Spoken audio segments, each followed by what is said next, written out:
వందనాలు.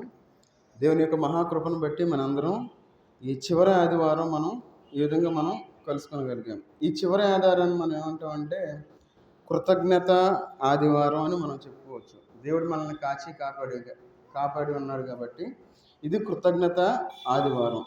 దేవుని యొక్క వాక్య భాగంలో నుండి మనం ఎంత కృతజ్ఞత కలిగి ఉన్నాం, కృతజ్ఞతాస్తుతులు చెల్లిస్తూ ఉన్నామా లేదా అనే విషయాల గురించి మనం కొన్ని చూసుకొని మనం దేవుని యొక్క బల్ల మనం పాలుపంపులు పొందాం. 2వ దినవృత్తాంతముల గ్రంథం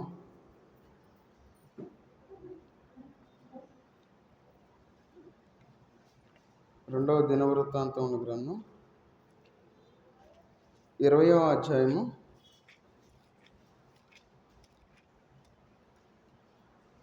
26 నుండి 30వ వచనం వరకు మార్చి చదువుకున్నాం. 26 నుండి 30వ వచనం వరకు మార్చి చదువుకున్నాం.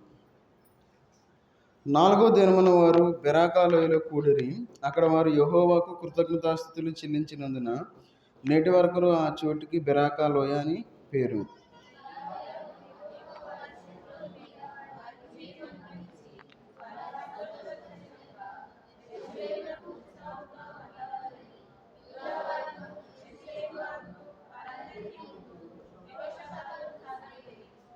వారు యెరూషలేములో ఉన్న యెహోవా మందిరమునకు స్వరమండలములను సితారాలను వాయించుచు బోరలు ఊదుచు వచ్చిరి.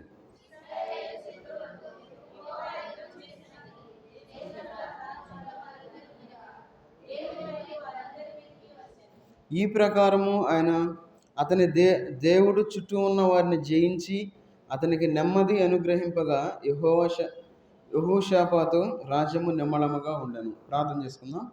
మహోన్నతుడైన దేవా, సర్వాధికారి అయిన దేవా, నీకు వందనాలు తండ్రి. ఈ మధ్యాహ్న కాల సమయంలోనైనా మీ పాసందులో చేరి మిమ్మల్ని ఆరాధించుకోవడానికి, స్తుతించుకోవడానికి మీరు ఇచ్చిన కృపను బట్టి వందనాలు చెల్లించుకుంటూ ఉన్నా తండ్రి.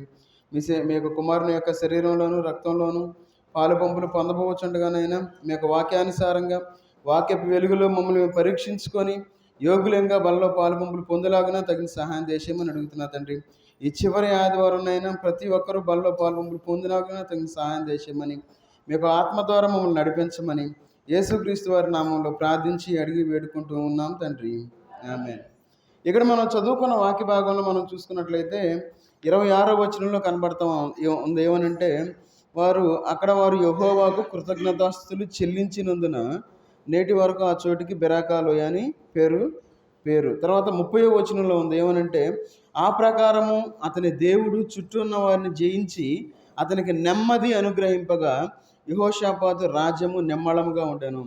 ఈ చివరి ఆదివారం రోజు దేవుడు మన కుటుంబాల్లో నెమ్మది అనుగ్రహించినాడు కాబట్టి మనందరం సంతోషంగా ఉండగలిగాం, మనందరం సజీవులుగా ఉండగలిగాం, మనందరం దేవుని యొక్క సన్నిధిలో ఉండగలిగాం. అందుకంటున్నాడు ఇక్కడ ఏమనంటే నెమ్మది అనుగ్రహింపగా యెహోషాపాతు రాజ్యము నిమ్మళముగా ఉండెను. మన కుటుంబాల్లో ఎలాంటి అలజడులు లేవు, మన కుటుంబాల్లో ఎలాంటి బాధలు ఉండొచ్చు, కానీ అంత పెద్ద బాధలేం దేవుడు మనకి పెట్టలేం, అంత పెద్ద సమస్యలేం మనకి దేవుడేం పెట్టలేం. అయితే చూడండి, అక్కడ కొలసీ రాసిన పత్రికలు అంటూ ఉన్నారు. చూడండి, కొలసీ రాసిన పత్రిక 3వ అధ్యాయము, కొలసీ రాసిన పత్రిక 3వ అధ్యాయము 15వ వచనం తీసిన వారు చదవండి. క్రీస్తు అనుగ్రహించు సమాధానము మీ హృదయములలో ఏలుచుండనీయుడి. ఇందుకొరకే మీరొక్క శరీరముగా పిలువబడితిరి మరియు కృతజ్ఞులై ఉండుడి.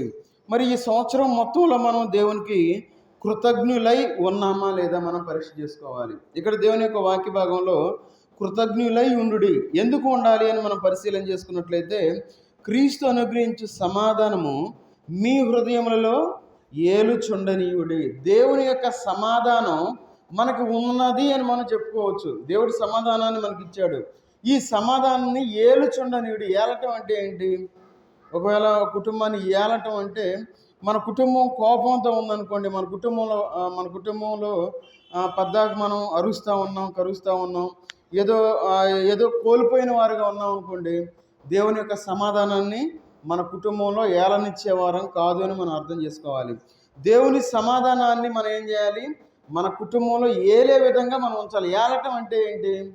ఏలేడు అంటారు. ఏలటము అంటే అది ఒక వివాహానికి గుర్తుగా చూపిస్తూ ఉంది. ఏలుతున్నాడు అని అంటారు. మన జీవితంలో సమాధానాన్ని, సమాధానం మన కుటుంబాలు ఏలేదిగా ఉండాలి. అందుకే అంటా ఉన్నాడు, మన కుటుంబాల్లో ఏలుచుండను. అందుకే సమాధానం మీ హృదయములలో ఏలుచుండనివుడి. మనకి ఎంత కష్టం వచ్చినా, ఎంత బాధ వచ్చినా మన సమాధానాన్ని మనం వదిలిపెట్టకూడదు. నా వైపు చూడాలి, అందరు సరిగ్గా కూర్చోవాలి, నా వైపు చూడాలి. నిద్ర వచ్చేస్తుంది. ఎవరైనా పక్కన వాళ్ళు ఉంటే చూడండి, ఒకసారి పక్కన చూసుకోండి, పక్కన తలదిప్పు చూసుకోండి, నా వైపు కాదు. పక్కన వాళ్ళు ఎవరైనా నిద్రపోతే లేపండి. సరే. మన కుటుంబాల్లో మన యొక్క హృదయంలో సమాధానాన్ని ఏలుచుండనీయుడు అని చెప్పి ఇక్కడ సెలవిస్తూ ఉన్నారు. ఎందుకంటే ఇందుకొరకే మీరొక్క శరీరముగా పిలువబడుతుంది. మనం ప్రతి ఆదివారం దేవుని యొక్క బలలో చేతులు వేస్తూ ఉన్నాం. మనం ఒకే శరీరంలో మనం పాలు పంపులు పొందుతూ ఉన్నాం. అందుకే మనందరం ఒకే శరీరమై ఉన్నాం, దేవునిలో మనం అమర్చబడి ఉన్నాం. కాబట్టి మనం ఏం చేయాలి? ఈ లోకంలో జీవించినంతకాలం కృతజ్ఞులై ఉండుడి. దేవునికి కృతజ్ఞులై ఉన్నామా లేదా మనం పరీక్ష చేసుకోవాలి. మరి ఎందుకు మనం దేవునికి కృతజ్ఞులై ఉండాలి? చూడండి, కీర్తనకారుడు అంటా ఉన్నాడు. చూడండి, కీర్తన గ్రంథం 100వ కీర్తన, కీర్తన గ్రంథం 100వ కీర్తన 3-4 వచనాలు చదవండి. యెహోవాయే దేవుడిని తెలుసుకునుడి, ఆయనే మనల్ని పుట్టించెను, మనము ఆయన వారము, మనము ఆయన ప్రజలము, ఆయన మేపు గొర్రెలము. కృతజ్ఞతార్పణలు చెల్లించుచు ఆయన గుమ్మములో ప్రవేశించుడి, కీర్తనలు పాడుచు ఆయన ఆవరణములలో ప్రవేశించుడి, ఆయన స్తుతించుడి, ఆయన నామమును ఘనపరచుడి. ఇక్కడ మనం చదువుకున్న వాక్య భాగంలో ఆయనే మనలను పుట్టించెను. ఈ లోకంలో మనందరం సజీవులుగా ఉన్నామంటే దానికి కారణం ఏంటంటే ఆయన మనల్ని పుట్టించాడు. కాబట్టి మనం దేవునికి కృతజ్ఞులై ఉండాలి. ఒకవేళ దేవుడు మనల్ని పుట్టించకపోతే ఎక్కడుంటాం? మనం ఉండం. అందుకే సహజంగా ఈ లోకంలో మనం అనుకుంటాం, ప్రతి విషయంలో మనం నెగిటివ్ ఆలోచనలు చేస్తూ ఉంటాం. ఏమని? ఒకవేళ అట్లా జరిగితే అయ్యో ఏదో అయిపోయింది అనుకుంటా ఉంటాం. అందుకే దేవుడు ఏమంటా ఉన్నాడు? ఆయనే మనల్ని పుట్టించెను, మనము ఆయన వారము. మనందరం ఎవరు? ఆయన వారం మనం. మరి ఆయన వారంగా ఉన్న మనం మరి దేవునికి కృతజ్ఞతాస్తుతులు చెల్లిస్తూ ఉన్నామా? దేవునికి కృతజ్ఞతాస్తుతులు చెల్లించటము అంటే దేవుని ఆరాధించడం. మరి ఎంతమంది బాప్తిస్మం తీసుకొని ఈరోజు ఆరాధించగలిగారు? ఎంతమంది పాటలు పాడే టయానికి మనం దేవుని యొక్క సన్నిధిలోనికి వచ్చి మన స్వరం ఎత్తి మనం పాటలు పాడాం? ఎంతమంది దేవుని సన్నిధిలో మన చేతులతో మనం దేవుని స్తుతించాం, చప్పట్లు కొట్టి? లేదంటే మన యొక్క స్వరం ద్వారా ఆయన ఆరాధించాం, లేదంటే మన యొక్క మాట ద్వారా మనం ఆరాధించాం? పరిశీలన చేసుకోవాలి. అదే పరిశీలన అంటే మనం ఏదో బైబిల్లో ఏదో చెప్పుకొని అది కాదు. ప్రతి చిన్న విషయంలో మనం పరిశీలన చేసుకోవాలి. నేను ఎట్లా ఉన్నాను, నా జీవితం ఎట్లా ఉంది. మనం ఏదైతే చెప్తామో చేసేవారుగా ఉండాలి. ఈ లోకంలో సహజంగా మనకున్న అలవాటు ఏంటంటే మనం చెప్పేవాళ్ళుగానే ఉంటాం. ఈ లోకంలో మనం చెయ్యం. మనం ఏదైతే చెప్పాలి అనుకుంటామో అది చేసి చూపించి అప్పుడు మనం చెప్పాలి. అప్పుడు మన మాట దేవుడు ఏం చేస్తాడు? స్థిరపరుస్తాడు. ఒకవేళ మనం ఆ విధంగా కాకుండా మనం ఏదో ఊరక నామకార్థంగా మనం ఉన్నట్లయితే దేవుడు మన మాట స్థిరపరచడు. ఎందుకంటే ఆయన జనులు, ఎందుకంటే మనందరం ఆయన వారము. ఆయన మన మాట స్థిరపరిచే దేవుడుగా ఉన్నాడు. దేవుని కృపను బట్టి ఈ మ్యాక్సిమం మన మందిరం పని అయిపోయింది. కింద ఎత్తేసుకోవాలనుకున్నాం, తర్వాత టైల్స్ వేసుకోవాలనుకున్నాం, ఒక సందర్భంలో టైల్స్ ఆపేద్దాం అనుకున్నాం. అయితే దేవుని చిత్తాన్ని బట్టి మనం టైల్స్ వేసుకున్నాం. ఈ పేర్లు బాగా ఖర్చు అయితే అనుకున్నాం, అది కూడా ఫ్లెక్స్ అనుకున్నాం. చూడండి, దేవుడు ఏం చేస్తాడంటే దేవుని వారల దేవుడు మన యొక్క మాటని స్థిరపరిచేవాడుగా ఉన్నాడు. ఒకవేళ మనం అనుకున్న విధంగా చేయలేకపోయామనుకోండి, దేవుడు మాట అక్కడ నెరవేరినట్లయిద్దా? అవ్వదు. మన జీవితంలో మనం ఉపవాస ప్రార్థన నుండి మనం ప్రార్థనలు చేసాం. చూడండి, ఉపవాస ప్రార్థన ఫలితం ఇది. చాలామంది ఏమనుకుంటారంటే చాలా తేలిగ్గా తీసుకుంటారు దేవుని యొక్క ప్రార్థన అంటే, దేవుని యొక్క సన్నిధి అంటే.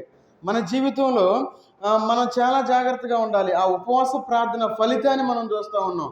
మన జీవితాలు మనం కట్టబడాలి అంటే, ఎందుకంటే మనం దేవుని వారలము, దేవుని వారసులంగా ఉన్నాం. కాబట్టి ఈ ఉదయకాల సమయంలో చివరి ఆదివారం రోజు నేను దేవునికి కృతజ్ఞతాస్తుతులు చెల్లించేవాడిగా ఉన్నానా లేదా అని మనం పరిశీలన చేసుకోవాలి. ఎందుకంటే దేవుడు మనల్ని పుట్టించాడు కాబట్టి ఆ విషయాన్ని మనం గుర్తించాలి. మనం మర్చిపోయాం. అందుకే ఇక్కడ అంటా ఉన్నాడు, చూడండి, కీర్తనలు పాడుచు ఆయన ఆవరణలో ప్రవేశించడని ఇక్కడ అంటా ఉన్నాడు. ఎందుకంటే మన జీవితంలో దేవుడు మనల్ని పుట్టించాడు. చాలామంది పుడతా ఉన్నారు, కానీ దేవుణ్ణి స్తుతించలేని స్థితిలో వారు జీవిస్తూ ఉన్నారు. చూడండి, మొదటి తిమోతి పత్రిక 1వ అధ్యాయము, మొదటి తిమోతి పత్రిక 1వ అధ్యాయము 12-13 వచనాలు చదవండి.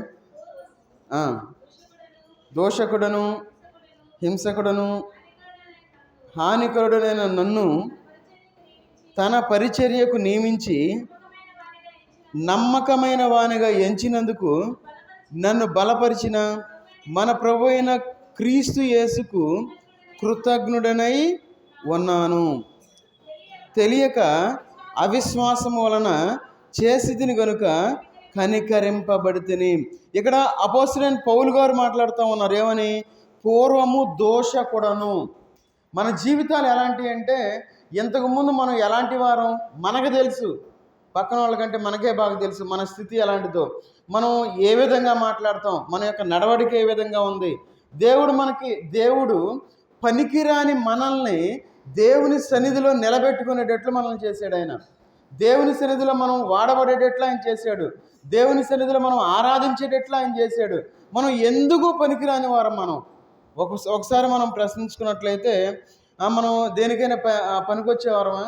దేనికి పనికిరాని వారం. అలాంటి స్థితిలో ఉన్న మనల్ని దేవుడు ఏర్పాటు చేసుకున్నాడు, దేవుని యొక్క విశ్వాసులంగా, దేవుని యొక్క బిడ్డలంగా ఈ లోకంలో జీవించడానికి. ఎందుకంటాడు, పూర్వము దోషకుడను, హింసకుడను, హానికరుడనైన నన్ను తన పరిచర్యకు నియమించి.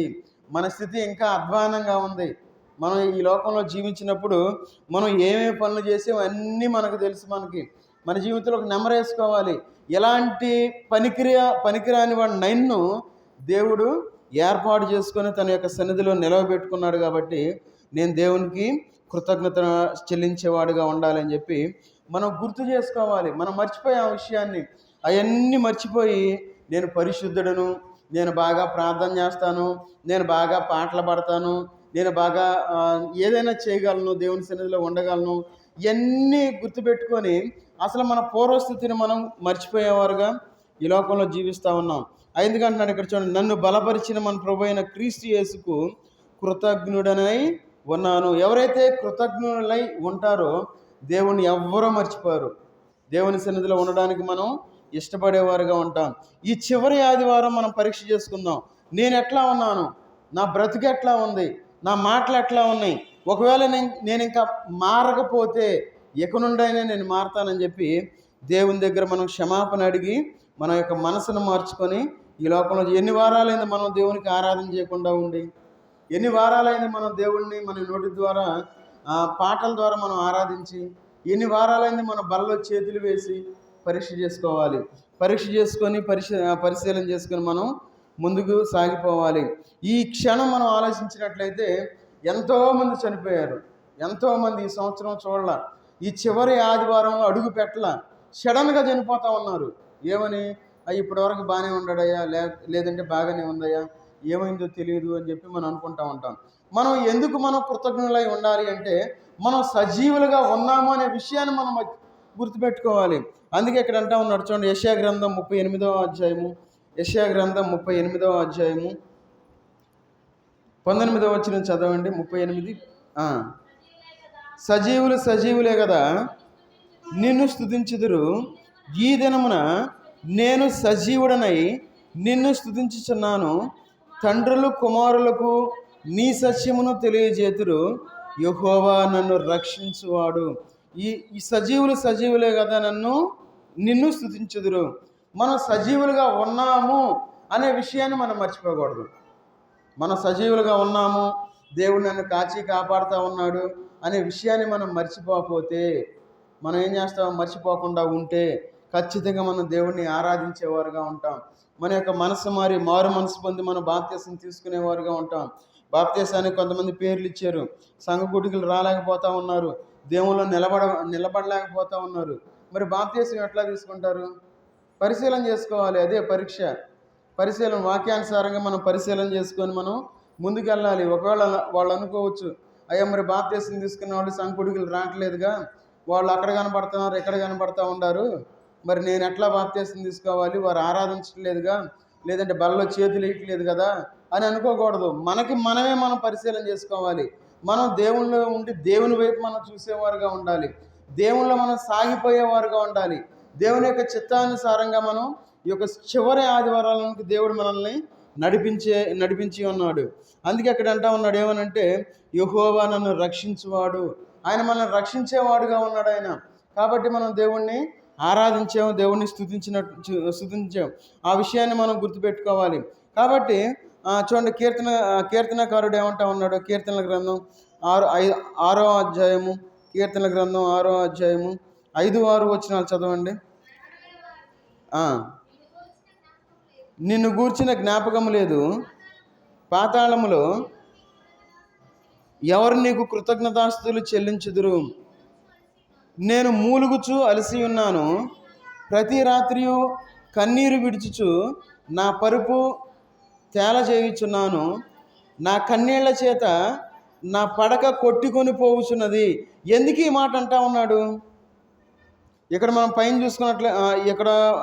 చూసుకున్నట్లయితే ఒక మాట అంటా ఉన్నాడు ఏమని, మరణమైన వారికి నిన్ను గూర్చిన జ్ఞాపకము లేదు. ఒకవేళ మనం చనిపోతే మనం దేవుణ్ణి స్తుతించలేం, దేవుణ్ణి ఆరాధించలేం, బల్లో చేతులు వేయలేం. మనం బ్రతికినప్పుడు మాత్రమే ఈ పనులన్నీ చేయగలం. ఎందుకంటే చనిపోయిన తర్వాత మనం ఏమీ చేయలేం, రెస్ట్ తీసుకోవటమే. అప్పుడు కష్టం ఉండదు, బాధ ఉండదు, ఏమి ఉండదు, రెస్టింగ్ పొజిషన్లో ఉంటాం. ఒకవేళ మనం దేవుణ్ణి నమ్ముకోకపోతే బాధపడతా ఉంటాం. ఎట్లా ధనవంతుడు బాధపడినట్లు మనం బాధపడతా ఉంటాం. అందుకన్నాడు, పాతాళములో ఎవరు నీకు కృతజ్ఞతాస్తుతులు చెల్లించెదరు. తర్వాత ఏమంటున్నాడు, నేను మూలుగుచు అలసి ఉన్నాను. మనం సహజంగా ఈ మాట మనం ఎందుకు వాడుకోవచ్చు అంటే, కృతజ్ఞతాస్తుతులు చెల్లిస్తూ ఈ దావీదు మహారాజు మూలుగుతా ఉన్నాడు ఆయనకి. అయా నీకు వందనాలని చెప్తా ఉన్నాడు. మనం ఆ విధంగా మనం అర్థం చేసుకోవచ్చు. ఎందుకంటే దేవునికి ఆ విధంగా కృతజ్ఞతాస్తుతులు చెల్లిస్తూ ఉన్నాడు.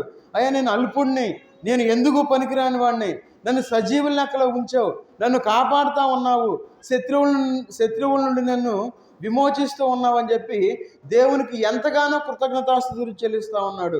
ఎట్లా చెల్లిస్తూ ఉన్నాడని మనం ప్రశ్నించినట్లయితే ఇక్కడ అంటున్నాడు, ప్రతి రాత్రియు కన్నీరు విడుచుచు నా పరుపు తేలజేయుచున్నాను. పడుకున్న దగ్గర నుండి అయ్యా నువ్వు ఎంత గొప్ప దేవుడివి, నన్ను సజీవుల లెక్కలో ఉంచావు అని చెప్పి దేవునికి కృతజ్ఞతాస్తుతులు చెల్లించేవాడుగా ఉన్నాడు దావీదు.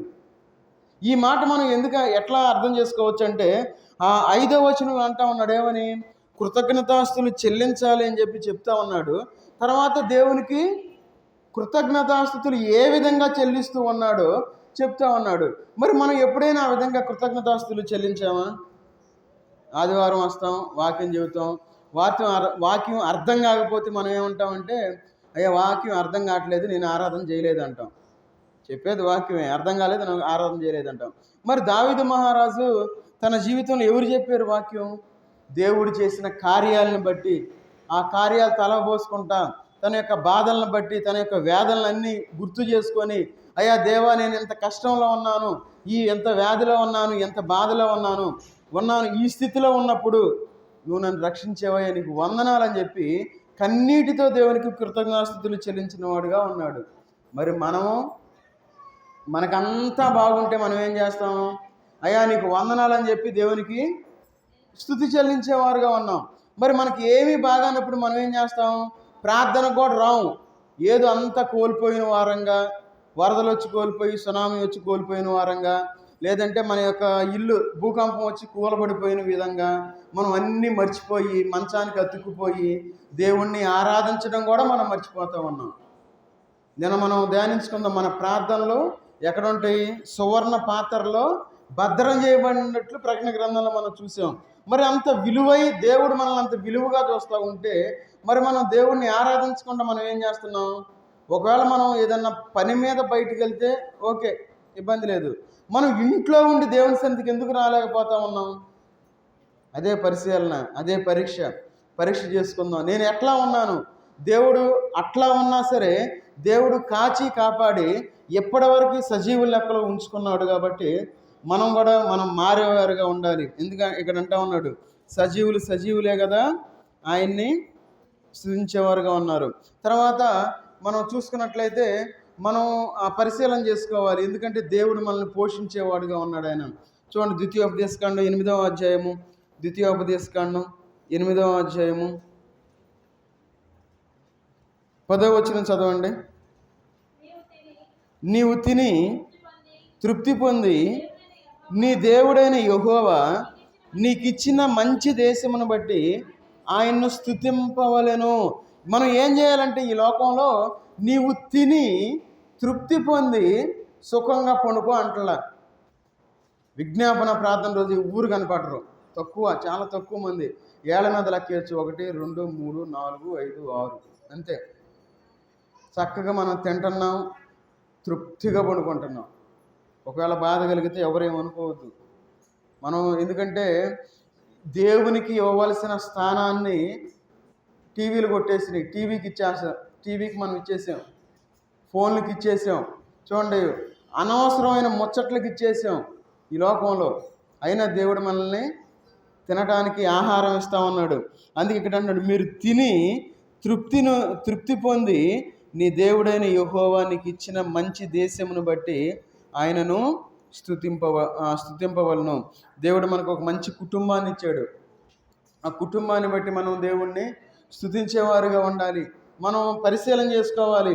దేవుడు నాకు మంచి కుటుంబాన్ని ఇచ్చాడే, దేవుడు నాకు తినడానికి ఆహారాన్ని ఇచ్చాడే, ధరించుకోవడానికి బట్టలను ఇచ్చాడే, ఉండడానికి ఒక ఇల్లుని ఇచ్చాడే, మంచి ఆరోగ్యాన్ని ఇచ్చాడు అని మనం గుర్తుపెట్టుకొని మనం ఏం చేయాలి? దేవునికి కృతజ్ఞతాస్తుతులు చెల్లించేవారుగా ఉండాలి. మరి మనం దేవుని సన్నిధి ఎప్పుడు ఎగ్గొడదామా, ఎప్పుడు రాకుండా ఉందామా, ఏమైనా డైరెక్ట్గా అడుగుతాడా ఏంది, అడిగితే ఇది కాకపోతే ఇంకో చోటకు పోతాను అని మనం ఎప్పుడు అనుకోకూడదు. ఎప్పుడు నొచ్చుకునేవారుగా ఉండకూడదు. ఈ లోకంలో మనం ఎప్పుడు సనుక్కునేవారుగా ఉండకూడదు. ఎందుకంటే దేవుడు మనకి తినడానికి ఆహారాన్ని ఇచ్చాడు, కట్టుకోవడానికి బట్టనిచ్చాడు, మనకు ఉండడానికి ఒక గృహాన్ని ఇచ్చాడు. కాబట్టి మనం ఆయనకు కృతజ్ఞతాస్తుతులు చెల్లించేవారుగా ఉండాలి. ఒకవేళ మనం ఆ విధంగా ఉన్నామా లేదా మనం పరిశీలన చేసుకోవాలి. ఈ సంవత్సరం చివరి ఆదివారం పరిశీలన చేసుకుందాం. నేను అట్లా ఉన్నానా లేదా? దేవుడు ఆయన కాచి కాపాడుతూ ఉన్నాడు, ఆయన మనల్ని పోషిస్తూ ఉన్నాడు, ఆయన మనల్ని నడిపిస్తూ ఉన్నాడు, ఆయన మనల్ని ఎత్తుకుంటా ఉన్నాడు. మరి ఎంత మంచి దేవుడిని నేను కలిగి ఉన్నాను. మరి నేను దేవుని కోసం నేను ఏం చేస్తూ ఉన్నాను? 2024వ సంవత్సరం చాలా ఈజీగా ఇట్లా రౌండ్గా తిరిగిపోయింది. ఎంత తొందరగా అయిపోయిందంటే అంత తొందరగా అయిపోయింది. మనం అనుకుంటాం మనం ఏందా ఈ 2024వ సంవత్సరం తొందరగా అయిపోయింది అనుకుంటాం. 2025 కూడా అంతే అయిపోద్ది.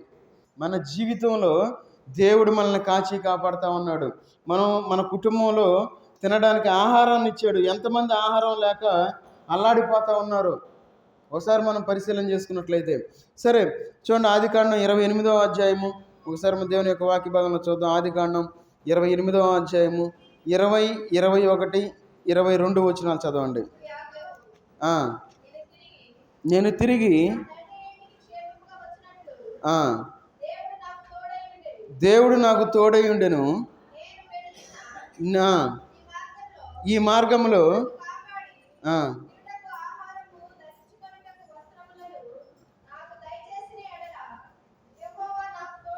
28 ఆదికాండం 28వ అధ్యాయము 20వ వచనం నా దాంట్లో వేరుగా ఉంది.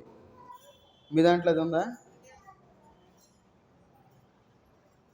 ఆదికాండం 28వ అధ్యాయము ఓకే చదవండి. Okay continue. వస్త్రమును నాకు దయచేసిన ఎడల యెహోవా నాకు దేవుడై ఉండును, మరియు స్తంభముగా నేను నిలిపిన ఈ రాయి దేవుని మందిరమగును.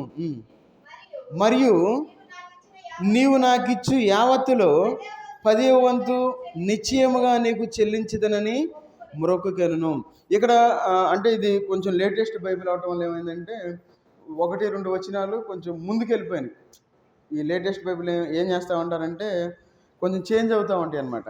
సరే, ఇక్కడ ఏమంటాను చూడండి. అప్పుడు యాకోబు, నేను తిరిగి నా తండ్రి ఇంటికి క్షేమముగా వచ్చినట్లు నా దేవుడు నాకు తోడై ఉండి నేను వెళ్ళుచున్న ఈ మార్గములలో నన్ను కాపాడి తినుటకు ఆహారమును ధరించుకున్నటకు వస్త్రములను నాకు దయచేసిన ఎడల. చూడండి, ఈ లోకంలో ఇక్కడ యాకోబు ఒక తీర్మానం చేసుకుంటా ఉన్నాడు దేవునితో. ఏమని? నేను తినడానికి ఆహారం కావాలి, ధరించుకోవడానికి నాకు బట్టలు కావాలి, దేవుడి యొక్క తోడు నాకు కావాలి అని చెప్పి ఒక తీర్మానం తీసుకుంటా ఉన్నాడు దేవుని యొక్క సన్నిధిలో. మరి మనం ఎప్పుడైనా ఎలాంటి తీర్మానాన్ని మనం తీసుకున్నామా? నాకు ముందు మనం ఈ లోకంలో జీవించాలంటే ఖచ్చితంగా ఆహారం కావాల్సిందే. తర్వాత మనం మన యొక్క శరీరాన్ని దాచుకోవడానికి బట్ట కావాలి. తర్వాత ఈ లోకంలో మనం సజీవులుగా మనం నడిపించబడడానికి దేవుని యొక్క తోడు కావాలి. మరి ఈ 3 విషయాల గురించి మనం దేవుణ్ణి అడిగామా ఎప్పుడైనా అసలు ఆలోచన వచ్చిందా మనకి? ఎందుకయ్యా బాగానే ఉంది అంతా, దేవుని కృప వల్ల రోజు నేను పనికి వెళ్తున్నాను, 1000 రూపాయలు తెచ్చుకుంటున్నాను, అంతా బాగానే ఉంది, ఇంకా దేవునితో పని ఏంది అని మనం ఇప్పుడు అనుకోకూడదు. మనం జ్ఞాపకం చేసుకోవాలి. ఎందుకంటే చాలామంది ఆహారం తినని వాళ్ళు ఉన్నారు. బాగా డబ్బు ఉంటుంది కానీ వాళ్ళు ఆహారం తినలేరు వాళ్ళు. ఎందుకంటే వాళ్ళ స్థితి అలాంటిది. కానీ దేవుని యొక్క కృపను బట్టి దేవుడు మనకు ఆహారాన్ని ఇచ్చాడు, దేవుడు మనకు బట్టలను ఇచ్చాడు, ఆయన నడిపిస్తూ ఉన్నాడు. ఇక్కడ యాకోబు ఒక తీర్మానం తీసుకుంటా ఉన్నాడు. నాకు దయచేసిన ఎడల యెహోవా నాకు దేవుడై ఉండును. చూడండి అక్కడ మరియు స్తంభముగా నేను నిలిపిన ఈ రాయి దేవుని మందిరమగును. ఒక తీర్మానం తీసుకుంటా ఉన్నాడు. అక్కడ తీర్మానం తీసుకున్నాడు, అది మందిరముగా ఇప్పుడు అక్కడ మందిరం ఏర్పాటు చేయబడింది. అయితే మన జీవితంలో మనం దేవుని యొక్క మందిరంలో మనం తీర్మానాన్ని తీసుకునేవారుగా ఉండాలి. ఎప్పుడైనా ఆ విధంగా మనం తీర్మానాన్ని తీసుకున్నామో మనం, అయ్యా నాకు ఆహారాన్ని ఇచ్చావు, నీకు వందనాలు, నాకు మంచిగా నా కుటుంబాన్ని కాచి కాపాడుతూ ఉన్నావు, నీకు వందనాలు, నా కుటుంబాన్ని నీ సన్నిధికి తీసుకువస్తాను అని చెప్పి ఎప్పుడైనా మనం ఆలోచించాం మన కుటుంబాన్ని గురించి? ఇంకొక విషయం ఏంటంటే, మనం చనిపోయిన తర్వాత దేవుని సన్నిధిలో మన కుటుంబాలుగా మనమే ఉంటాం. అక్కడ మనం విడివిడిగా ఉన్నాం. చాలామంది తెలియక ఏమనుకుంటారంటే అక్కడ ఎట్లానో ఉంటుంది అనుకుంటాం. కాదు, రేపు మనం చనిపోయిన తర్వాత మన మన ఫ్యామిలీ మనకు అంటుంది. అక్కడ మన ఫ్యామిలీతో మనం అక్కడ జీవించగలుగుతాం. కాబట్టి మన ఫ్యామిలీని మనం తీసుకుని వెళ్ళగలగాలి. ఎక్కడికి? పరలోకానికి. మరి మనం మన కుటుంబాన్ని తీసుకెళ్ళకపోతే మరి మనకి ఎంత బాధగా ఉంటుంది. ఉదాహరణకి నేనే నరకంలో పడ్డాను అనుకుందాం, వాళ్ళు ముగ్గురు పరలోకానికి వెళ్ళారు అనుకుందాం. వాళ్ళు చూస్తూ ఉంటారు, ఏందో ఈ రకంగా వాక్యం చెప్పేవాడు నరకానికి వెళ్ళిపోయాడు అని చెప్పి వాళ్ళు బాధపడతారా? మీరు అందరూ ఏందో బల్ల బుద్ధి చెప్పేవాడు, ఆచారాలు అనేవాడు, అదే అసలు వాక్యానుసారంగానే వెళ్తూ ఉండాలని చెప్పి ఏందో నరకానికి వెళ్ళిపోయాడు అని చెప్పి మనం అనుకుంటామా లేదా? ఖచ్చితంగా అనుకుంటాం. మన జీవితంలో మన కుటుంబాన్ని వచ్చే సంవత్సరం నుండైనా దేవుని సన్నిధికి తీసుకురావాలనే తీర్మానం మనం తీసుకోవాలి. ఏదో నేను ఒక్కడనే వస్తాను, ఒకదాన్నే వస్తాను, పిల్లల్ని మాత్రం వదిలేయకూడదు. పిల్లల్ని అపవాది ఏం చేసిద్దంటే తన్నుకొని వెళ్ళిపోద్ది. మనకు తెలియదు ఆ విషయం. మనకు తెలియకుండానే వాళ్ళు దారి తప్పేవాళ్ళుగా ఉంటారు. మనం అనుకుంటాం నా బిడ్డలు బాగానే ఉన్నారు, వాళ్ళు చక్కగా వాక్యం చదువుతున్నారు, చక్కగా పాటలు పాడుతున్నారు, దేవుని సన్నిధికి వస్తున్నారు, మాట వింటున్నారు అనుకుంటాం. సడన్గా వస్తుంది సమస్య. అప్పుడు అనుకుంటాం ఏమని, అరే నేను ఇప్పటివరకు ఎట్లా అనుకున్నానే, ఎట్లా జరిగింది అని చెప్పి మనం అనుకుంటాం. అప్పటి వరకు మనకు తెలియదు. వారు దారి తప్పకుండా ఉండాలి అంటే మనం ప్రార్థనా జీవితాన్ని కొనసాగించేవారుగా ఉండాలి. అసలు మనకు ప్రార్థనే లేదు, మరి మన బిడ్డలు ఎట్లా మన మాట విని దేవుని సన్నిధికి వచ్చేవారుగా ఉంటారు? కాబట్టి అందుకే చూడండి, యోహాను సువార్త 11వ అధ్యాయము, యోహాను సువార్త 11వ అధ్యాయము 41వ వచనం చదవండి. అంతటా వారు యేసు కన్నులు పైకెత్తి, తండ్రి నీకు కృతజ్ఞతాస్తులు చెల్లించుతున్నారు. చూడండి, యేసుక్రీస్తు వారే కృతజ్ఞతాస్తులు చెల్లిస్తూ ఉన్నారు. ఏమని? ఇక్కడ ఏం జరిగింది ఇక్కడ చూడండి. యేసు కన్నులు పైకెత్తి, తండ్రి నీవు నా మనవి వినినందున. మనం ఎప్పుడైతే ప్రార్థన చేస్తామో దేవుడు మన ప్రార్థన వింటాడు అని మనం గుర్తుపెట్టుకోవాలి ఈ యొక్క వాక్యాన్ని బట్టి. మరి మనం ప్రార్థన చేయకుండా దేవుడు మన కుటుంబ పరిస్థితిని ఎట్లా మారుస్తాడు? ఈ లోకంలో మనం అనుకుంటాం, మనం ఇంట్లో ఉండి మనం అనుకుంటాం అయ్యా ఏసయ్య అనుకుంటే మన జీవితాలు మారవు. చాలామంది అనుకుంటారు ఏమని, అయ్యా ఏసయ్య అనుకుంటారు. చేసే ప్రతిసారి నడిచేటప్పుడు ఏసయ్య అనుకుంటారు, పడుకున్నప్పుడు ఏసయ్య అనుకుంటారు, తర్వాత ఏది చేసినా ఏసయ్య అనుకుంటారు. మన బ్రతుకు బాగోకుండా ఎన్నిసార్లు ఏసయ్య అనుకున్నా ఎలాంటి ఉపయోగం లేదు. మన జీవితాలు బాగుపడాలంటే మనం ప్రార్థించేవారుగా ఉండాలి. యేసుక్రీస్తు వారు ప్రార్థించారు, దేవుడిని అడిగాడు. అందుకే ఇక్కడ అంటాం, అక్కడ 35వ వచనం చదవండి. యేసు కన్నీళ్లు విడిచెను. ఎందుకు యేసుక్రీస్తు వారు బాధపడ్డాడు? చూడండి, ఆ యొక్క బంధాన్ని బట్టి యేసుక్రీస్తు వారు బాధపడ్డారు. ఎందుకు? అయ్యో చనిపోయాడు, ఎప్పుడు వచ్చినా ఆ ప్రదేశానికి ఖచ్చితంగా వాళ్ళతో స్పెండ్ చేసేవారు యేసుక్రీస్తు వారు. అయితే ఆయనకే కన్నీళ్ళు వచ్చినాయి యేసుక్రీస్తు వారికి. మనది ఎంత రాతి గుండో, మన కుటుంబాన్ని చూసి మనం ఏడవలేకపోతా ఉన్నాం. మన కుటుంబాన్ని బట్టి మన కన్నీరు రాట్ల ఇంకిపోయినాయి. బండ్లో నుండి ఇంకేం వస్తాయి కన్నీరు? మన కుటుంబం ఎట్లా ఉన్నా సరే మనం సంతోషంగా అంతే అని చెప్పి వదిలేస్తూ ఉన్నాం. చూడండి, మన యొక్క రాతి గుండెని మనం తీసివేసి మాంసం గుండె కలిగి ఉండాలి. ఎందుకంటే యేసుక్రీస్తు వారు బాధపడతా ఉన్నాడు. మనం బాప్తిస్మం తీసుకోకుండా ఉన్నాం ఇప్పటివరకు. ఒకవేళ మనం బాప్తిస్మం తీసుకోకుండా చనిపోతే ఎవరు బాధపడతారు? ఆయన బాధపడతాడు ముందు. మనం బాధపడతాం, ఎందుకంటే నరకానికి వెళ్ళిపోతాం, డైరెక్ట్గా వెళ్ళిపోతాం. ఇక్కడ డౌటే లేదు. ఇంకా మన జీవితంలో ఈ చివరి ఆదివారం ఒక తీర్మానం తీసుకుందాం. ఆయనకు బాప్తిస్మం కావాలి అని చెప్పి ముందుకు రావాలి. నేను ప్రతి వారం దేవుని సన్నిధిలో ఉంటాను, ప్రతి సంఘగుడిలో ఉంటాను, నాకు బాప్తిస్మం అని చెప్పి అడిగి బాప్తిస్మం తీసుకునేవారుగా ఉండాలి. ఎవరు రాలేదు, అందుకే బాప్తిస్మం ఇవ్వలేదు, అది కారణం. అంతేగాని ఓ టైం పెట్టండి, మీరు బాగా నానాలి, అది ఒకప్పుడు బోధది. బైబిల్ ప్రకారం బాప్తిస్మం కావాలి అన్న వెంటనే బాప్తిస్మం తీసుకోవాలి, అది దేవుని బోధ. మనం దేవుని బోధ చొప్పునే ఈ లోకంలో జీవిద్దాం. ఒకవేళ ఎవరైనా మనసు ఎట్లా బాధపడినా సరే అట్లానే మనం వెళ్దాం. అపోస్తలుడైన పౌలు చెరసాలలో దేవుని యొక్క వాక్యాన్ని ప్రకటించినప్పుడు ఏం జరిగింది? ఆ కుటుంబంతో దేవుని యొక్క వాక్యం మాట్లాడాడు.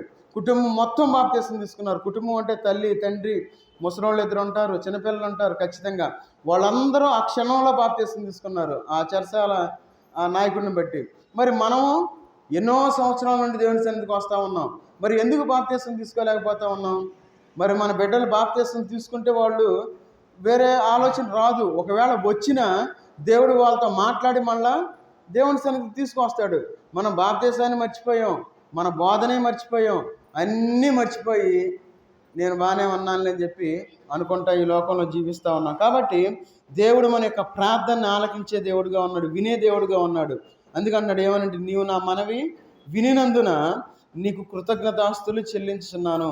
దేవుడు మన యొక్క మాటను వినేవాడుగా ఉన్నాడు ఆయన. కాబట్టి మనం దేవునికి ప్రార్థన చేస్తున్నామా లేదా మనం పరిశీలన చేసుకోవాలి. మనం ప్రార్థన చేయకపోతే దేవుడు మన మాటలు వినడు. మనం కట్టబడాలి, మన కుటుంబం కట్టబడాలి, ఆశీర్వదించబడాలి, స్థిరపరచబడాలి అంటే మనం ఖచ్చితంగా మనం దేవునికి ప్రార్థించేవారుగా ఉండాలి, దేవుని సన్నిధిలో మనం ఆనందించేవారుగా ఉండాలి. సహజంగా ఈ లోకంలో చాలామందికి వ్యాధులు అనారోగ్యం వస్తూ ఉంటుంది. నాకు వచ్చింది అనారోగ్యం, కాలు పడ్డాను, అందరికీ తెలుసు. కాలు పడ్డాను. ఆ రోజు హడావుడిగా ఆపరేషన్ చేయాలన్నారు డాక్టర్ గారు. ఖచ్చితంగా నేను అన్నాను, దేవుని ప్రార్థన చేస్తాను తగ్గిద్ది అన్నాను. ఆయన ఫైర్ అయిపోయాడు, అక్కడ ఆయన రూమ్కి ఆయన వెళ్ళిపోయాడు. తర్వాత కట్లు వేయించిన తర్వాత కూడా నొప్పి తగ్గలేదు. అయితే దేవుని కృప వలన ఒక సంఘటన జరిగిన తర్వాత ఇప్పుడు ఒక జస్ట్ ఎంతంటే ఒక 0.5 ఉంది, అంటే కొంచెం చాలా తక్కువలో ఉంది. ఆ సంఘటన అంటే మొన్న సెమీ క్రిస్మస్ రోజు గామేరిపాలెంలో వాక్యం పంచడానికి వెళ్ళాను. తెలియటం కోసం చెప్తా ఉన్నా. ఎందుకంటే మనం కరెక్ట్గా మాట్లాడినప్పుడు అందరికి బాధ అది. ఆ బాధ మనం దేవుని కోసం మనం నిందపడాల్సి వచ్చింది. నిందపడినా మనం నిలబడాలి, పారిపోకూడదు. అయితే అక్కడ ఒక అతను చెప్తా ఉన్నాడు, విషయం చెప్పండి అని చెప్పి. ఒక 10 మంది బోధకులు ఉన్నారు. 10 మంది అట్లా వరుసన కూర్చున్నారు. నేను ముందే చెప్పా, అయ్యా నా పేరు మాత్రం పిలవద్దు, మినిమం 30 నిమిషాలు 40 నిమిషాలు చెప్తానయ్యా అని చెప్పా, ముందే చెప్పేశా, నా తప్పు లేకుండా. సరే ఏమైందో ఏవో మరి, నేను ఫీల్ అవుతా అనుకున్నారు. పిలిచారు, ఫలానా వచ్చి నిడుబ్రోలులో పరిచయం చేస్తున్న పాలరాజు గారు వచ్చి విషయం చెప్తానన్నారు. వెళ్ళా, నుంచున్నా, దేవుని వాక్యం మాట్లాడా. ముందే చెప్పా, 1 గంట 20 నిమిషాలు మాట్లాడతాను, మీరు ఏదైనా అనుకోండి. వెనక అయ్యా మరి మెయిన్ ప్రసంగికుడు ఉన్నారన్నారు. ఏం పర్లేదు, ఏమన్నా నేను మాట్లాడాను. వచ్చేటప్పుడు కొంచెం ఆయన కటువుగానే మాట్లాడాడు. మీ సంఘాల్లో మీరు బోధించుకోండి, అది ఇదని బోధించుకోవాలి, మైక్ ఇస్తే ఫోన్ కాల్ వస్తాయి పాస్టర్లకి, అది ఇదని చెప్పుకొచ్చాడు. అంటే ఆ మాట విన్నప్పుడు ఎవరికైనా బాధే. వరలక్ష్మి ఏమందంటే అప్పుడే వాళ్ళని తిట్టేయాలని కోపం వచ్చేసిందంట, వాళ్ళిద్దరికి, జెసికాకి వరలక్ష్మికి. సరే అది జరిగింది. నిన్న అక్కడ విన్న వాళ్ళు ఒక అతను ఇక్కడికి వచ్చాడు.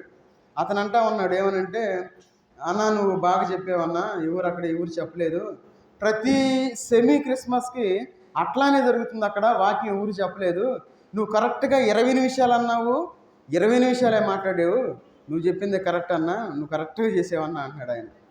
ఒకవేళ నేను అప్పుడు అలిగి నేను లెగిసి ఏందో వీళ్ళు ఎట్లా అంటున్నారని చెప్పి వచ్చాననుకోండి, అప్పుడు నా విశ్వాసం ఏమైద్ది అక్కడ?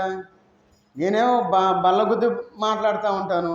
పలానోళ్ళు అంటే దేవుని కోసం మనం నిందపడేవారుగా ఉండాలి ఈ లోకంలో. ఎప్పుడైతే మనం అలా అలవాటు చేసుకుంటామో దేవుడు అనేకమైన కార్యాలు చేసేవాడుగా ఉంటాడు. ఒకవేళ ఎవరన్నా వచ్చి మనల్ని ఒక మాట అంటే మనకి ఎంత కోపం వచ్చిద్దో. మరి ఈ సంవత్సరం చివరి ఆదివారం మనం పరిశీలన చేసుకుందాం. మరి మనం కోపిష్ఠులుగా ఉన్నామా? ఎట్లా ఉన్నాం? దేవునిలో మనం దేన మనసు కలిగి ఉన్నామా? మనం పరిశీలన చేసుకోవాలి.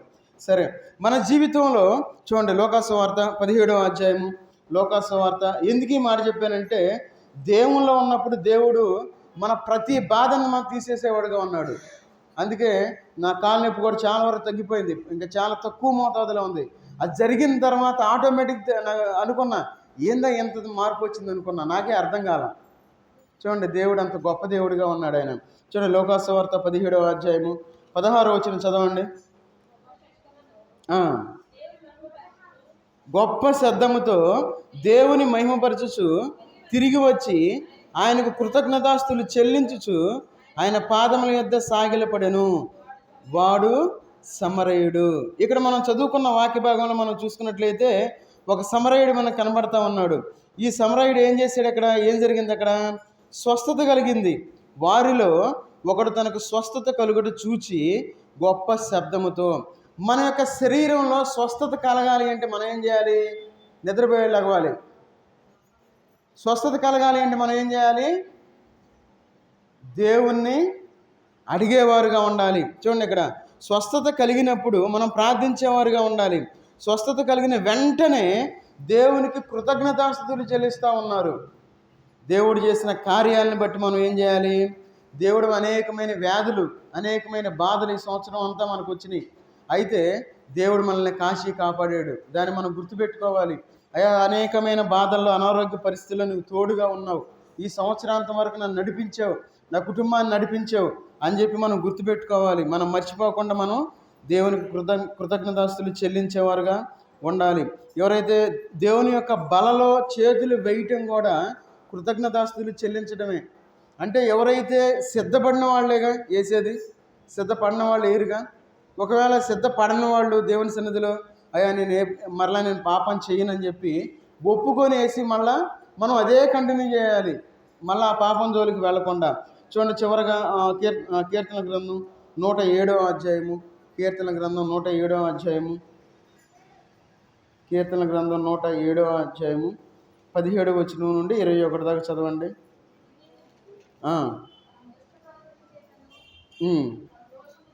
తమ దోషముల చేతను బాధ తెచ్చుకొందురు చాలు. బుద్ధిహీనులు అంటే ఎవరు? మనమే. బుద్ధిహీనులు అనగానే ఎక్కడికో వెళ్ళిపోతాం. తాగేవాళ్ళు, టీవీలు చూసేవాళ్ళు, లేకపోతే ఏదో అనుకుంటాం. టీవీ చూడటం తప్పు అని ఇప్పుడు నేను అన్నాను, తర్వాత కూడా నేను అన్నాను. టీవీ చూడటం తప్పు కాదు. అయితే దేవుని సన్నిధికి రాకుండా మనం టీవీ చూస్తే తప్పే. నేను ఫోన్ చూడటం తప్పు అని నేను అన్నాను. దేవునికి ఇవ్వవలసిన సమయాన్ని మనం ఇవ్వకుండా ఫోన్కి ఎడిక్ట్ అయిపోయి ఉంటే తప్పే. మనం బైబిల్ 1 గంట సేపు చదివాం అనుకుందాం. ఫోన్ నువ్వు 10 నిమిషాలు పోకుండా చూసుకో. లేదంటే నువ్వు గంట సేపు ఫోన్ చూసి నేను 10 నిమిషాలు బైబిల్ చదువుతానంటే తప్పే. లేదంటే నేను రోజు మొత్తం టీవీ చూసి నేను దేవుణ్ణి పట్టించుకోనంటే తప్పే. లేదంటే అక్కడ మనకి సంఘంలో ప్రార్థన జరుగుతూ ఉంటే ప్రార్థనకు రాకుండా మనం ఏది చేసినా తప్పే. అది బుద్ధిహీనతే అని మనం గుర్తించాలి. ఈ బుద్ధిహీనంగా ఈ లోకంలో మనం జీవించకూడదు. బుద్ధిహీనులు తమ దుష్ట ప్రవర్తన చేత, తమ దోషము చేతను బాధ తెచ్చుకొందురు. అనారోగ్యం ఎందుకు వస్తుందంటే మన బుద్ధిహీనతను బట్టే. అనారోగ్యం నాకు వచ్చింది, నేను గట్టిగా చెప్పగలను, ఖచ్చితంగా నాకు ఆపరేషన్ చేయాలి, చేస్తేనే నా కాల్ సెట్ అయ్యిద్ది, అది ఓపెన్ సీక్రెట్. ఎందుకంటే కరెక్ట్ క్లియర్ కనపడింది అక్కడ. డాక్టర్ కూడా తేల్చి చెప్పాడు, నీ కాల్ సెట్ అవ్వదని చెప్పేశాడు. అయితే నేను బుద్ధి లేనివాడుగా వదిలేసేలేదాన్ని. దేవుని సన్నిధిలో దేవుడిని అడిగా. దేవుని యొక్క మహాకృపను బట్టి దేవుడు ఈ సంవత్సరం చివరిలోనే సంపూర్ణమైన స్వస్థత ఇచ్చి ఉన్నాడు. మరి మనం ఎట్లా చేస్తా ఉన్నాం? నువ్వు బోధించేవాడు కదా, బోధకుడు కదా, నువ్వు రావాల్సిందే, మరి ప్రార్థన ఎవరికి పెడతారో అనుకోవచ్చు. రావాలి, ప్రార్థన కరెక్టే. మనం కూడా దేవుని సన్నిధికి రావాలి, మనం కూడా దేవుని సన్నిధిలో ఉండాలి. ఎందుకంటే అందుకంటే ఇక్కడ బాధ మనకు ఎందుకు వచ్చింది గుర్తుపెట్టుకోవాలి. మనం మన యొక్క బుద్ధిహీనతను బట్టి మనకు బాధ వచ్చింది, మన యొక్క దుష్ట ప్రవర్తనను బట్టి మనకు. ఈ సంవత్సరం నుండి అన్ని ఆచారాలు మనం ఆపేద్దాం. ఒకవేళ బయట ఎవరైనా చేసుకుంటే నిలబడి మాత్రం చూడొద్దు. నేను మొన్న వచ్చినప్పుడు చూసి అందరూ ఏందో ఆ డీజే బాక్సులు పెట్టి ఎగురుతూ ఉంటే అది ఏదో పెద్ద ఘనకార్యంలాగా మనం ఎట్టనే చూస్తూ ఉన్నాం. అంత అవసరమా మనకి? దేవుడు మనల్ని కాచిగా ఆ సినిమా పాటలు పెట్టుకొని ఫస్ట్ 2 పాటలు దేవుడు పాట పెట్టారు. నేను సంతోషపడ్డా, అమ్మ మారు మనసు పొందేరే అనుకున్నా. తర్వాత పుష్ప అని వినపడింది, ఓహో అనుకున్నా. అది మన జీవితాలు. చాలా జాగ్రత్తగా ఉండాలి ఈ లోకంలో. మళ్ళీ మనం సపోర్ట్ చేయటం, మళ్ళీ దానికి సపోర్ట్ కూడా మనం చేయకూడదు. పాపంలో పాలిపాగస్తులు అవ్వద్దు. ఖండితంగా చెప్పండి. వాళ్ళు మాట్లాడకపోతే మనకు వచ్చే నష్టం లేదు. ఒకవేళ మన దగ్గరికి వచ్చి మేము పలానా చేస్తున్నాం, పలానా ది అంటే ఖండితంగా చెప్పండి, అయ్యా నేను ఇయ్యం, అంతే. మన జీవితాలు బాగుపడాలి. అందుకన్నాడు అదే దుష్ట ప్రవర్తన అంటే అదే. దానికి స్పెషల్గా దానికి వేరే నిర్వచనాలు ఏమి లేవు. అయ్యా నేను పలారం తీసుకొస్తాను, లేదంటే పలానా ఎంత ఇస్తాను, మీరు చెయ్యండి, బాగా చెయ్యండి అంటే మనం ఆ పాపాన్ని బాగా చేయమని ప్రోత్సహించిన వారమే. మన బిడ్డలు ఆ రకంగా డ్యాన్సులు వేస్తూ ఉన్నారంటే దానికి కారణం మనమే. ఇప్పుడు మన ముందు డ్యాన్స్ వేస్తూ ఉన్నారు, వాళ్ళు బయటికి వెళ్ళి వాళ్ళు ఏ విధంగా ప్రవర్తిస్తారో మనకు తెలియదు. మనం అనుకుంటాం అబ్బో భలే వేస్తున్నాడు అనుకుంటాం. చాలా జాగ్రత్తగా ఉండాలి. అలాంటి వాటిల్లో పాలిభాగస్తులు అవ్వద్దు. చాలా గుర్తుపెట్టుకోవాలి. కావున నోట్ చేసి పెట్టుకోండి. ఎప్పటి నుండి అయినా నేను అన్యాచారాల వైపు నేను వెళ్ళను, వాటిలో పాలుభాగస్తులు అవ్వను. ఒకవేళ నా కుటుంబంలో ఎవరైనా వెళ్తే వాళ్ళ కోసం ఏడ్చి ప్రార్థన చేయండి. అయ్యో నా బిడ్డ వెళ్ళిపోతా ఉన్నాడే, వాడు మారు మనసు పొందాలి, దేవుని దగ్గరకు రావాలి, నిజంగా వాడు మారు మనసు పొంది బాప్తీసం తీసుకోవాలని చెప్పి వాళ్ళ కోసం మనం ప్రార్థించేవారుగా ఉండాలి. సరే, తర్వాత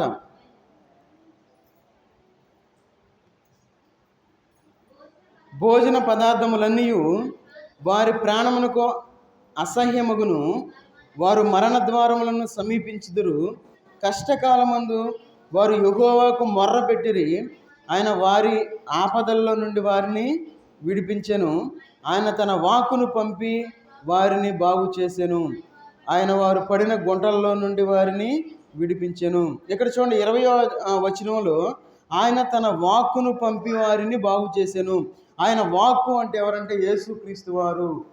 మన జీవితంలో మనం అనారోగ్యంతో ఉన్నప్పుడు, బాధలతో ఉన్నప్పుడు దేవుడు తన యొక్క కుమారుని ద్వారా మనకి ఆరోగ్యాన్ని ఇచ్చేవాడుగా ఉన్నాడు. కాబట్టి ఈ మధ్యాహ్న కాల సమయంలో మనం ఇవన్నీ గుర్తుపెట్టుకోవాలి. ఒకవేళ మనం ఆ విధంగా కాకుండా మన యొక్క దుష్ట ప్రవర్తన మనం కలిగి ఉంటే ఆయనను క్షమించు అని చెప్పి మనం దేవుణ్ణి అడిగి మనం మారు మనసు పొందాలి. ఒకవేళ విన్న తర్వాత కూడా మనం ఆ విధంగా మళ్ళా చేసాము అనుకోండి, మనం పాపం మీద పాపం చేసుకున్న వాళ్ళం, పాపాన్ని మూట కట్టుకున్న వాళ్ళం అవుతాము. పాపాన్ని మూట కట్టుకోవద్దు. ఈ లోకంలో బ్రతికినంత కాలం దేవుని యొక్క వాక్యాన్ని మనం మూట కట్టుకునేవారుగా ఉండాలి. వాక్యానుసారంగా ఈ లోకంలో జీవించేవారుగా ఉండాలి. ఎంత ఎక్కువ వాక్యాన్ని వినగలిగితే అంత ఆరోగ్యకరమైన వాక్యాన్ని మనం వినాలి. మళ్ళీ వాక్యంలో అంత మసాలా వచ్చేసింది, కల్పనా కథలు వచ్చేసినాయి, ఎవరికి ఇష్టం వచ్చినట్లు వాళ్ళు బోధించుకుంటూ ఉన్నారు. చాలా జాగ్రత్తగా ఉండాలి. కాబట్టి ఈ మధ్యాహ్న కాల సమయంలో మనందరం దేవుని యొక్క సన్నిధిలో మనం పరీక్షించుకుందాం, పరిశీలన చేసుకుందాం. నేను ఎట్లా ఉన్నాను? బాప్తీసం తీసుకుని 8 సంవత్సరాలు అయింది. మరి నా ఆత్మీయ జీవితం ఏ విధంగా ఉంది? నేను ఎంత ఫలించాను? నేను ఎన్ని ఫలాలు ఇచ్చాను? నేను ఎంత స్థిరత్వాన్ని కలిగి ఉన్నాను? నా విశ్వాస పరిమాణం ఎంత ఎక్కువైందని మనం పరిశీలన చేసుకొని మనం దేవుని యొక్క బల్లో పాలుపంపులు పొందాం. అందరూ తల్ల వంచి ఒకరినొకరు మనం పరీక్షించుకుందాం. మహోన్నతుడైన దేవా, సర్వాధికారి అయిన దేవా, నీకు వందనాలు తండ్రి. ఈ మధ్యాహ్న కాల సమయంలోనైనా చివరి ఆదివారం మీ సన్నిధిలో మీ యొక్క వాక్యానుసారంగా మమ్మల్ని పరీక్షించుకోవడానికి మీరు ఇచ్చిన సమయాన్ని బట్టి వందనాలు చెల్లించుకుంటూ ఉన్నా తండ్రి. అవును తండ్రి, మా జీవితాల్లోనైనా మేము తినడానికి ఆహారాన్ని ఇచ్చినైనా, మా జీవితాల్లో మాకు వస్త్రాన్ని ఇచ్చి, మా కుటుంబాన్ని ఇచ్చి మమ్మల్ని రక్షించే దేవుడిగా ఉన్నందుకు మీకు వందనాలు చెల్లించుకుంటూ ఉన్నా తండ్రి. ఆ విషయాన్ని మేము మర్చిపోయినైనా ఈ లోకంలో మా ఇష్టానుసారంగా జీవిస్తూ ఉన్నా తండ్రి. అవునైనా వారు బుద్ధి లేని వారుగా బుద్ధిహీనులుగా ఉండి వారి యొక్క దుష్ట ప్రవర్తనను బట్టి వారు బాధను కొని తెచ్చుకున్నారని చెప్పి మీరు సెలవిస్తూ ఉన్నారు తండ్రి. అదేవిధంగానైనా ఎవరైతేనైనా ఆ విధంగా బాధను కొని తెచ్చుకుంటూ ఉన్నారో వాళ్ళని జ్ఞాపకం చేసుకుని తండ్రి, ఇక నుండైనా వారు మీ యొక్క వాక్యంలో నిలబడేవారుగా ఉండడానికి తగిన సహాయం చేయండి తండ్రి. ఆయా వాక్యంలో ఫలించేవారుగా ఉండడానికి తగిన సహాయం చేయండి తండ్రి. ఆయా కన్నీటి ప్రార్థన కలిగిన ఆయన కుటుంబాన్ని కట్టుకునేవారుగా ఉండడానికి తగిన సహాయం చేసేయమని అడుగుతున్నా తండ్రి. ఇక్కడ చేరిన ప్రతి కుటుంబాన్ని మీరు జ్ఞాపకం చేసుకుని తండ్రి. అయ్యా ప్రతి ఒక్క కుటుంబంలో ప్రతి ఒక్కరూ మీ సన్నిధికి రావడానికి తగిన సహాయం చేసేయండి తండ్రి. ఇంకా అదేవిధంగా ఎవరైతే అనారోగ్యంతో బాధపడుతూ ఉన్నారో తండ్రి, వారికి సంపూర్ణమైన ఆరోగ్యాన్ని కలుగు చేయండి తండ్రి. అవునైనా మీరే మీ యొక్క మాట ద్వారా, మీ యొక్క వాక్యం ద్వారానైనా మాకు ఆరోగ్యాన్ని ఇస్తానని చెప్పి మీరు సెలవిస్తూ ఉన్నారు తండ్రి. సంపూర్ణమైన ఆరోగ్యాన్ని ప్రసాదించమని అడుగుతూ ఉన్నా తండ్రి. ఇంకా ఎవరైతే నన్ను చెప్పుకోలేని బాధల్లో ఉన్నారో, వేదనలో ఉన్నారో, చింతలో ఉన్నారో వాళ్ళు మీరు జ్ఞాపకం చేసుకుని తండ్రి. వారి చింత యావత్తునైనా మీ యొక్క మందిరంలో వదిలిపెట్టి వారు సంతోషంగా జీవించడానికి తగిన సహాయం చేసింది తండ్రి. అయ్యా ప్రతి విషయంలో కృతజ్ఞతాస్తులు చెల్లించేవారుగా ఉండడానికి తగిన సహాయం దయచేయమని అడుగుతూ ఉన్నా తండ్రి. అయ్యా మీ మీద ఆనుకొని జీవించేవారుగా ఉండడానికి తగిన సహాయం దయచేయండి తండ్రి. ఎవరైతే బాప్తిస్మం తీసుకున్నైనా ఆరాధన చేయలేని స్థితిలో ఉన్నారో వారికి మంచి ధైర్యాన్ని కలుగు చేసి ఆరాధించడానికి తగిన సహాయం చేసింది తండ్రి. బల్లో చేతులు వేయడానికి తగిన సహాయం చేసింది తండ్రి. కొత్త సంవత్సరం నుండేనైనా వారు ఆరాధన మానకుండానైనా మీ యందు ఆనందించేవారుగా ఉండడానికి తగిన సహాయం చేసేయమని అడుగుతున్నా తండ్రి. ఈ చివరి ఆదివారంలోనైనా చివరి ఆరాధన మేము చేయడానికి మీరు ఇచ్చిన కృపను బట్టి మీకు వందనాలు చెల్లించుకుంటూ యేసుక్రీస్తు వారి నామంలో ప్రార్థించి అడిగి వేడుకుంటున్నాం తండ్రి. ఆమేన్.